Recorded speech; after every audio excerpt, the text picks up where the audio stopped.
It's the fat chip. There are certain words people refrain from saying on the internet because on some platforms, saying those words can get your content hidden, restricted, demonetized, or even removed. So instead of using the original word, we invent another one. We substitute. We say grape instead of rape. We say unalive instead of kill. This is a cycle that we constantly go through now in this social space. The original word gets restricted, people create a substitute. The substitute now becomes widely understood, and eventually, the substitute now starts carrying the exact same meaning as the original word, which makes me wonder, what exactly are we censoring? The word or the meaning? Because if unalive works not just as a substitute, but as a representation of the meaning it carries, if everyone knows what unalive means, then functionally it's doing the exact same job as the word it replaced. In that case, if word can be separated from the meaning, if the meaning can be transferred onto another word, another signifier, then that makes a case that words inherently do not have meaning or they do not contain meaning. Because if meaning can survive the death of a word, then perhaps meaning was never attached to the word in the first place. The most realistic depiction of this is languages. If I hold up a book and ask, what is this? You'd say it's a book. But if I was speaking Yoruba, I'll call it Iwe. The French will call it livre. Koreans will call it check. It isn't burned with the word book attached to it. We decided that these particular sounds will refer to these particular objects. Another group of people made a different decision. But the object exists independently of whatever we choose to call it. A book remains a book. It retains all its attributes, even if we decide to call a book a tree, because meaning already exists. The label you slap onto it simply absorbs the essence of the form. The label does not carry its own meaning that it transfers onto the entity. It reinforces what replacement words hinted at. Instead, it shows us that meaning exists over time because people have reached a kind of unspoken agreement.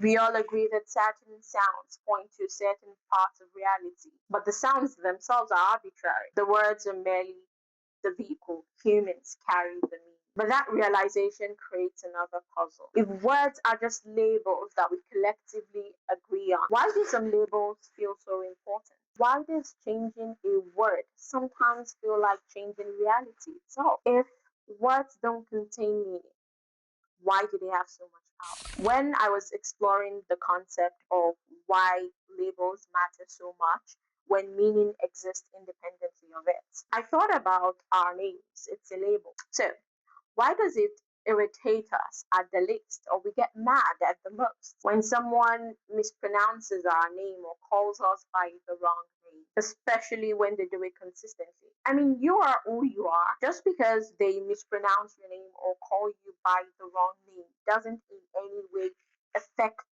your existence. The thing is that reality is seen as an objective state of things, the form that is, independent of our perception. There is the sky, there is hair, I am here, I am a lady. Those things are whatever your viewpoint is. But that's where we're wrong. Reality is not one objective state.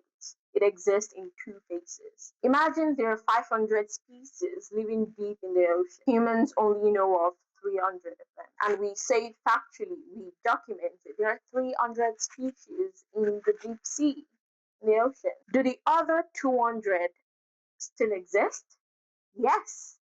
But do they exist to us? You're in a room and you can only see one pen. To you, there is only one pen in this room. That's what's real to you. It's not an interpretation or a subjective viewpoint. But there is another pen in an obscure corner of the room. So in the physical reality, there are two pens. But in the reality that's accessible to you, there is one. Reality is, and there is the reality that we live in, which parts of it is made accessible to us through language. Whatever words does not cause to exist in our minds does not exist to us despite its existence. Unless someone discovers one some of the other 200 species and names them. It does not exist in our reality. We relate to reality through labels. We communicate with reality through it. And that's the role of names. Your name is the doorway through which society recognizes you. So when someone mispronounces your name, someone calls you by the wrong name, while it doesn't erase your physical existence, it is a denial of your existence, especially if it's done intentionally, consistently. They're basically refusing to acknowledge you. I watched a podcast recently where the gynecologist talked about how she doesn't examine our patients in silence. When a woman comes in for an examination, she will hand her a mirror and point out the different parts of our own body. So how she would say, this is the labia majora, this is the cervix, this is the, because most women don't know the names of the parts that make their own reproductive anatomy. We've kind of grown up expecting that the doctors will know all of this for us. We go in and we're like, something doesn't feel right, and we expect them to know. We expect the doctors to ask the right questions, figure out what's wrong, tell us what to do. But the problem is that women's health is one of those areas where there's still a lot of gaps in research, in training, in education. Even some of these doctors who specialize in it do not have the answers. So instead of assuming that the answers will come from your doctors, this woman starts by giving women something simple: language. She tells them the names of the spots, because once you know the name of something, you suddenly have access to it. If there is no name to it, it's like it's there, but it's not actually there. It's such a strange thing, because now that you know the name for the women, now they can actually notice it. They can describe it. They can ask questions about it. They can advocate for themselves. I've also had people finally receiving a diagnosis. They describe it as a relief, especially for someone who has been in pain for such a long time, has been frequenting the hospital trying to figure out where the problem is. So when they finally have a name for what they've been experiencing, now they can stop wondering and they can ask better questions. They can do their own research.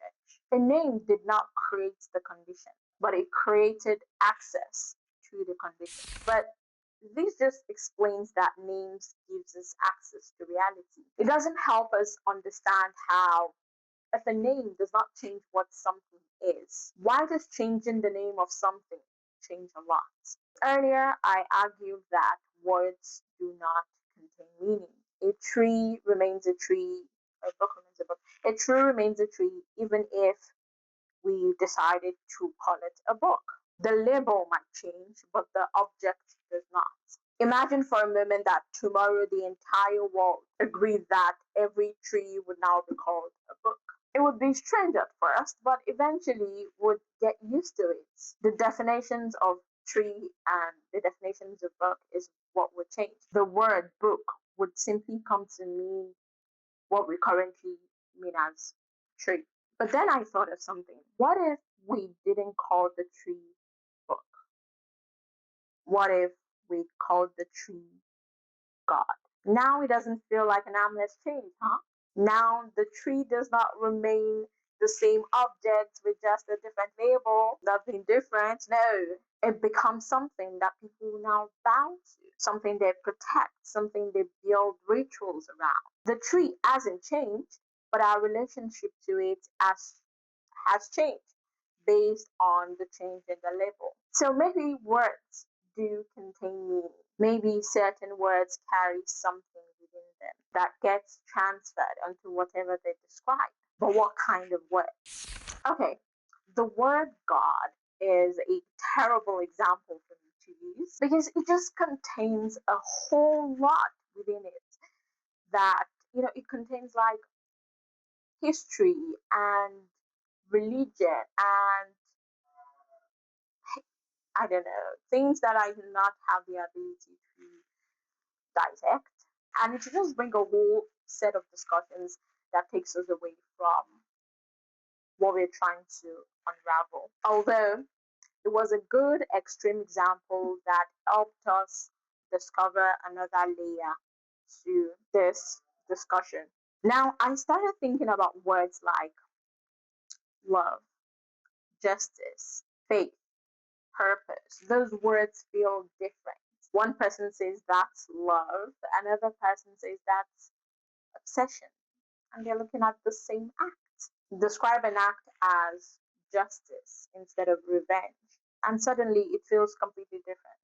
It's almost as though these words come preloaded with meaning and they pour that meaning onto whatever they're attached to. But I think something slightly different is happening. Notice that words like tree and book, these are just the two examples I'm using. Okay, notice that words like table and sky, they point to things. They name things that exist in reality. They identify things. But words like love, justice, faith, they don't point to physical objects at all. You can't walk outside and point to justice the way you can point to a tree.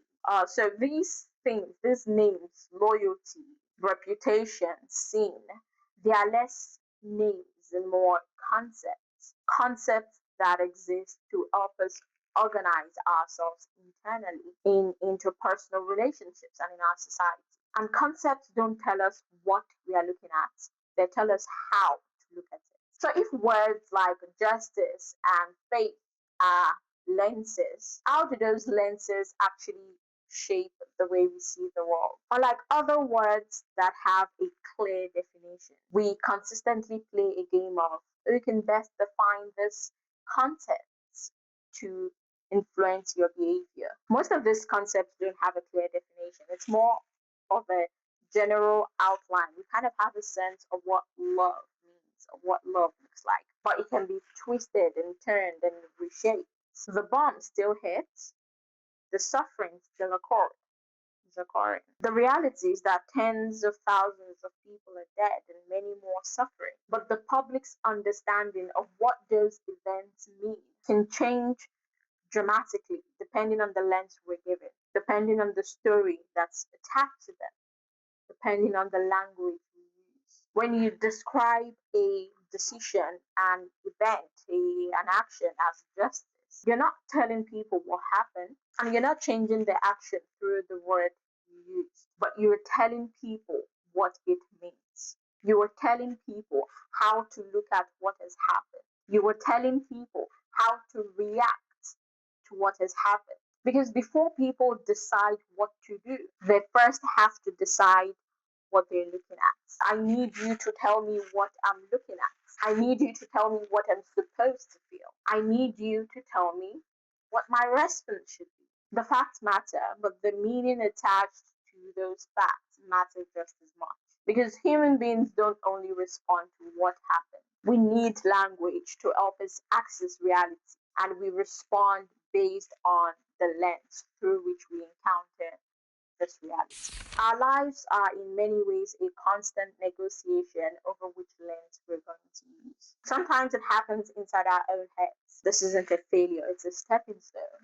I didn't commit a sin. This is like discretion. Discretion, and that's the word. You're not dumb. You're just a little slow.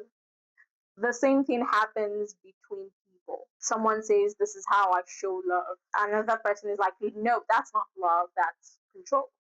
That's obsession, that's manipulation." Or that's not confidence, that's arrogance. The same struggle also plays out on a much larger scale in films, in advertisements, in politics, in the news. We're constantly being offered interpretations. This is justice. This is what it looks like. This is freedom. This is success. Having a G Wagon. If you do not have a G Wagon, you're not successful. This is love. Everyone, when someone says, "Oh, I want love," I want to be loved, it feels like everyone understands what's being said, but we really don't. There's kind of like this general idea of what love looks like, but each person carries their own meaning of it. To one person, love means consideration, it means care. To another person, it means respect. To another person, it means, giving me material wealth, material things. To another person, it means possessiveness, jealousy. That's why conversations about words are usually so intense. People are not concerned about the correct vocabulary. Why did you use this word, not this word? No, they're usually arguments about perspectives, about which interpretation of reality people should adopt. Because if you can change the lens through which people interpret reality, you don't have to change reality itself. People's behavior will change on its own. Now, who gets to shape those interpretations? Because they don't appear out of nowhere. We learn them from the books we read, the films we watch, the headlines we scroll past. Little by little, they teach us what success looks like, what love looks like, what courage looks like. And here's the interesting part. Most of the time, nobody announces that they're giving you an interpretation. It simply feels like they're describing reality, they're describing the state of things. But describing reality and interpreting reality are just two wildly different things. Every headline, they make choices, what to include, what to exclude, which voices are quoted. They take they're very particular about what words are used. Every political speech chooses a language that makes one action look unnecessary and another heroic.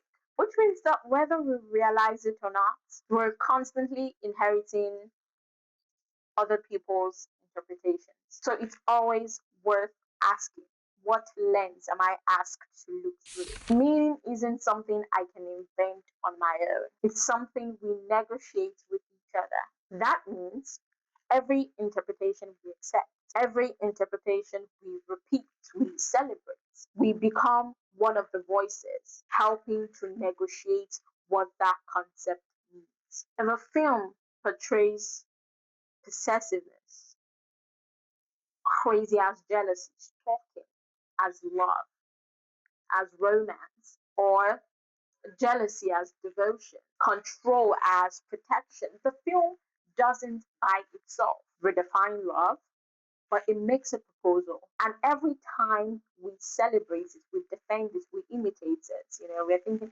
it's just a movie. Oh, this is so cool. Look at the way he stalked her. Look at the way he followed her for 10 years. This is so romantic. We're helping decide what love will come to look like in our culture. The same is true for justice, for success, for privacy, courage, freedom.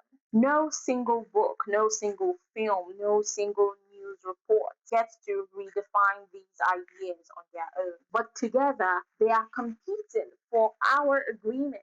Because the people telling these stories understand something important.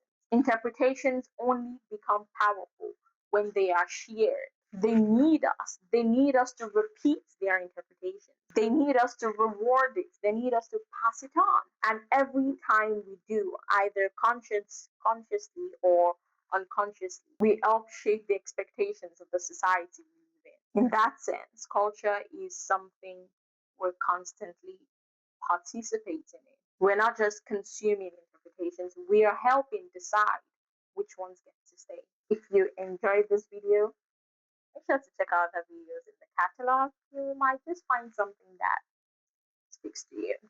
Until next time, my name is Mariam Pad.